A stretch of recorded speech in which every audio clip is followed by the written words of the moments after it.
What is overdrive and why should you care?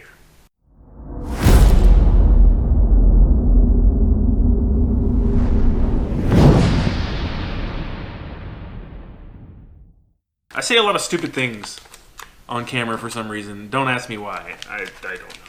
Welcome everybody to my garage. This is Dadbot RC, and tonight we're going to be installing and taking a look at the Treal OVERDRIVE gear set for the Redcat Gen 8.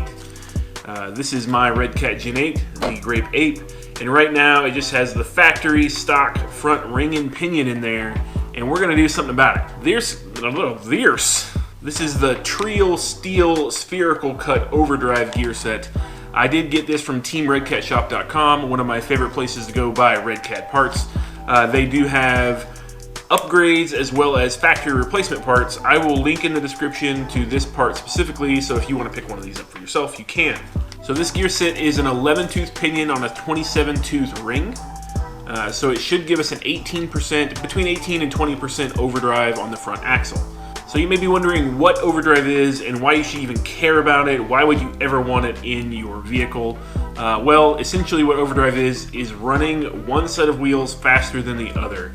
In the case of crawlers, we're going to be talking about the front set of wheels more often than not. I don't think there's really a reason to ever run overdrive in the rear set. Some people run underdrive, which is the exact opposite in the rear set.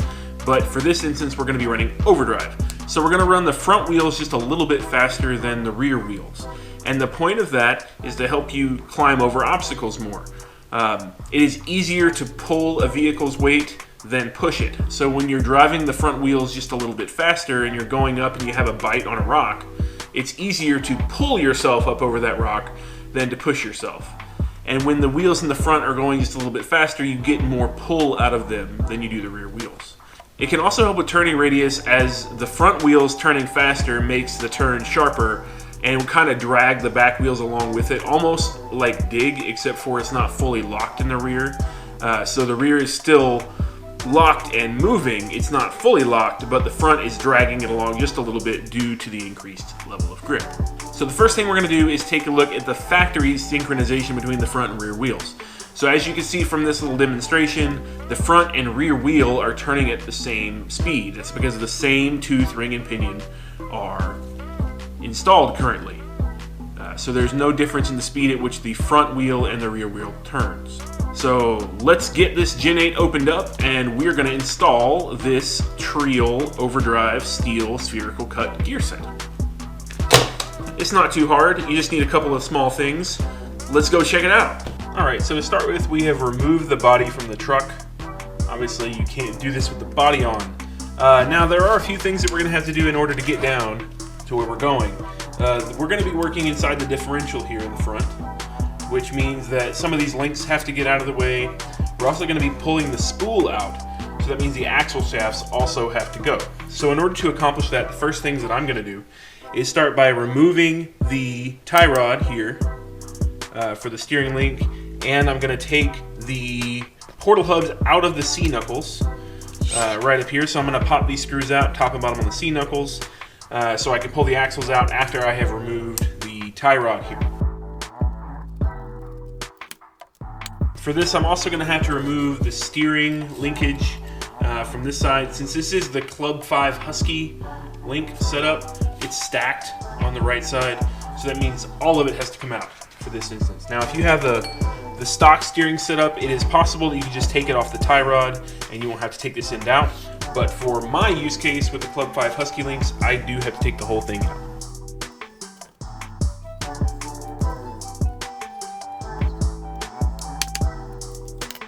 Next thing I'm going to do is pop off these top C-hub screws there. In order to do that with the Gen 8, the easiest way is to go in through the shock tower mount up here with a longer screwdriver.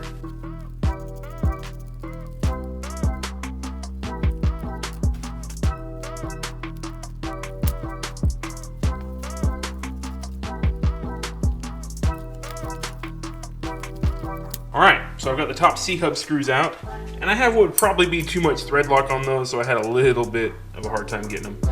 Now we're going to flip the truck over, and we're going to do the rest of the process completely upside down. So for the next step, we're going to want to take the bottom C-hub bolts off on each side.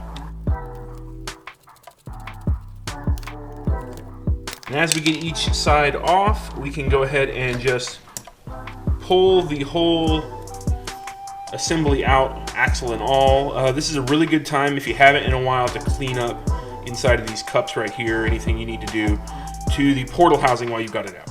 Also, don't forget that your bushings will probably want to fall out on you. It's a good idea to take those out and clean them up while you've got it out as well.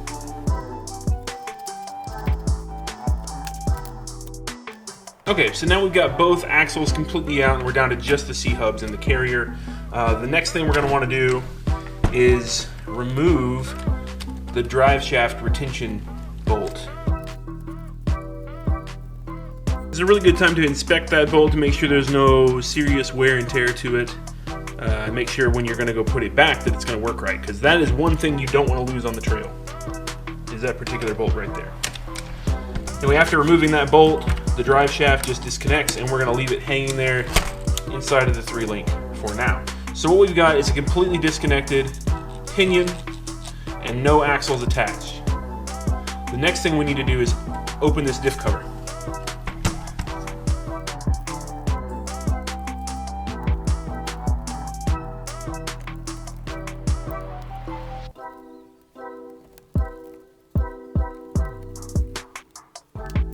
Alright, now that we have the differential exposed, you can see that the factory grease is pretty sufficient in this.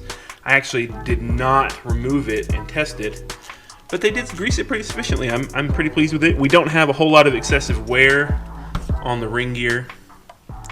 Alright, so now that we have the ring gear exposed and the spool exposed, we want to take the whole assembly out of the axle.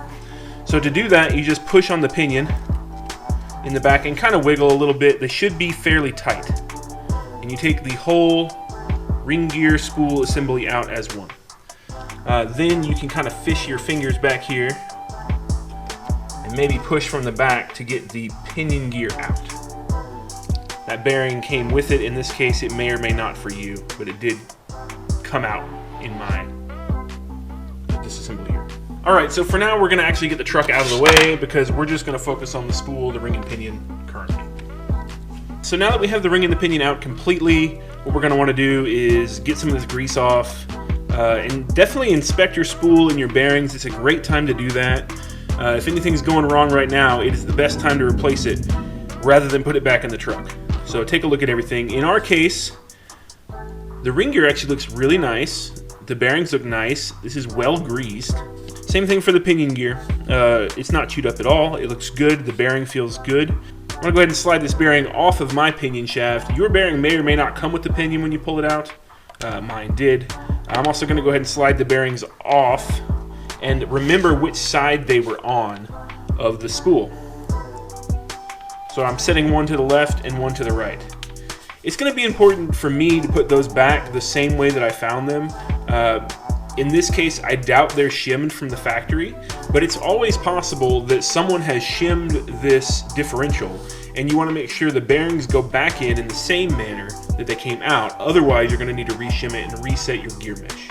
Alright, so we're going to clean a little bit of this grease off so I can work, and then we're going to replace this ring gear. So the Redcat ring gear is held on with 4 screws on the back side of the ring gear. We're just going to take those out.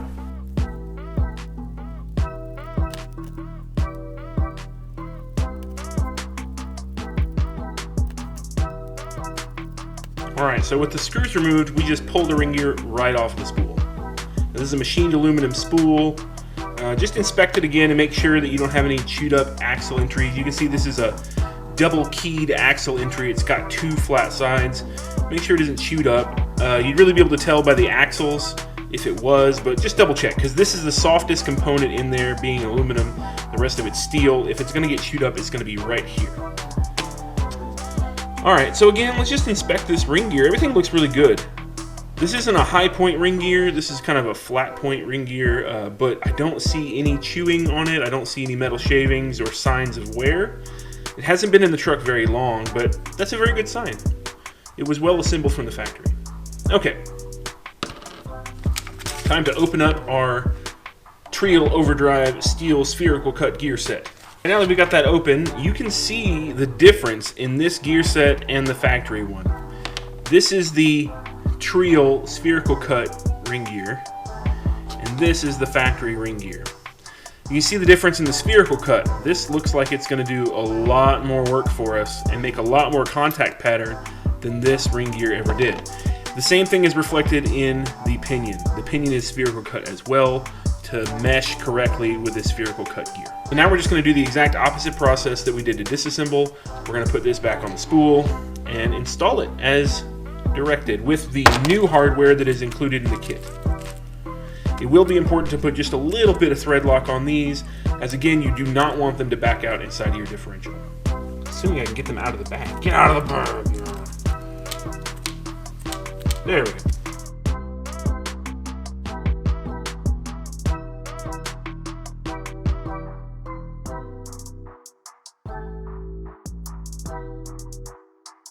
Alright, so I've inserted all 4 screws into this ring gear. I have not tightened them down yet. I will say it'll be very important to not over tighten the screws into this aluminum, as you can strip it. These are steel screws. Also, you want to make sure you tighten them in an alternating pattern so that the force is equally applied around the circumference rather than binding in one direction or the other. If you let it bind in one direction or the other, you will ruin your gear mesh and you will wear this gear inappropriately and it will wear out faster. So it's really important to just crank them down generously, alternating to get that correctly seated on there. Alright, so I've got that cranked down. Now we're going to reinsert the bearings in the order which I took them out. So this was on the left side of the spool, and this was on the right side of the spool. Alright, so our bearings are installed on the spool. We want to do the same thing with the pinion gear, which just had the one bearing. We'll slide it all the way down to where it seats at the bottom of the pinion shaft. It's seated there, we slid it all the way down. Alright, now we just reassemble in the reverse of the disassembly steps.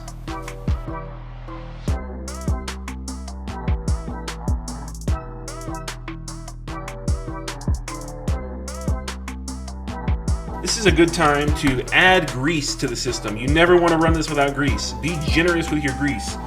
Don't let anybody tell you that drag on these gears is going to affect your performance at this scale. It's better to have too much grease in here than not enough. This is a scale crawler, not a racing rig. If it has a little extra drag in the gear mesh, that's fine. You're not trying to go 50 miles an hour. Be more generous with the grease than you think you need to be. I'm gonna go ahead and grease it now. I like to use this extreme high performance Quicksilver grease, as it is made for marine use and recommended by a lot of outboard motor companies.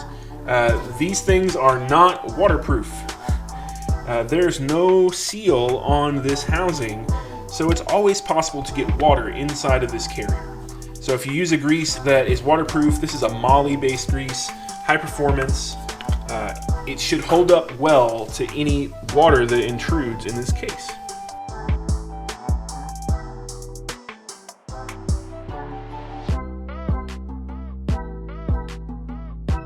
Alright, so I've applied an appropriate amount of grease to this ring and pinion set. As you can see, it's enough to where the grease is clinging to the gear. I can kind of hear it making a noise as I turn it. That's exactly what you want. You don't want to hear metal thumping on metal, otherwise it is too dry. So that is an appropriate amount of grease. I'm not saying you need to glob it all up down here where it does you no good on the spool, but make sure it's a good coating on the gear mesh itself. 2 hours later. Getting all the flex out of my front tires. Alright, so now we have fully installed the Treal steel spherical gear overdrive 18 to 20% set in the front. We want to make sure before we get too far that the steering still turns free. It does. Alright, so now let's see what kind of difference it made in the front wheel speed compared to the rear. As you can see here, the front wheel is turning significantly faster than the rear wheel, and that is the goal. That is overdrive right there in action. 18 to 20% faster in the front than it is in the back. Overdrive like this helps with ascending objects, ascending rocks, going up things. It also helps while going downhill because the back wheels will freewheel a little bit back there. It's going to drag them a little, almost like you have a dig on, which is going to be kind of nice for downward hill control on maybe loose terrain, as well as going up. So there's no reason not to do overdrive in your rig. Now do remember that once you get overdrive in, it is even more dangerous to drive on something that's not loose. So pavement, concrete, those kind of things are not ideal terrains to drive your crawler on because of the four-wheel full-time lock that is in the differentials. The wheels cannot spin side to side at different rates, so you can blow up a gear set, and you're more apt to do so when you have overdrive or underdrive of significant percentages. 18 to 20% is not as much as some people run. People run up to 40, 50, 60 even % of overdrive in the front. Maybe some overdrive in the front and underdrive in the rear. When you do that, you have to be very careful on hard surfaces that are not loose because the tires cannot break loose and free themselves, and the thing that gets in a bind is the gears. Puts a lot of pressure on them and limits their life.